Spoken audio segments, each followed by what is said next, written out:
بسم الله والصلاة والسلام على رسول الله سيدنا ونبينا محمد وعلى آله وصحبه ومن والاه. الخميس 22/6/2023 حصار معسكر الاحتياطي المركزي.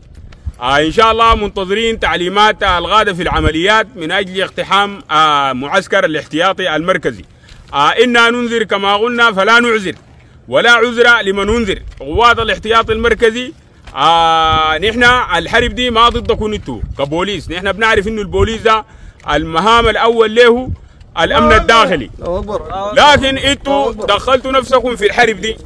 انا النقيب المتمرد على غادة وساسة الجيش الفاسدين النقيب سفيان محمد زين بريمة، وهذا انذار، ونحن بعد الانذار طوال ان شاء الله بنجيكم مطر والله بدون براق وبدون رحمه. والله حنقتلعكم من الجذور والله باذن الله، وان شاء الله العقبال في المهندسين وفي الشجره. الان نحن جاهزين، والله جاهزين منتظرين بس اشاره الغاده عمليات من اجل اقتحام معسكر الاحتياطي المركزي، وده الطريق الى الاحتياطي. نحن الان في الميدان، نحن الان في الميدان، ده الطريق الى الاحتياطي اقل من 2 كيلو. الان الطريق اقل من 2 كيلو. ده اخر انذار.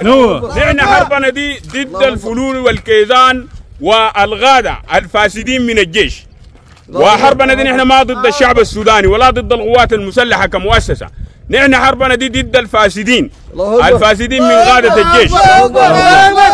ده اخر انذار.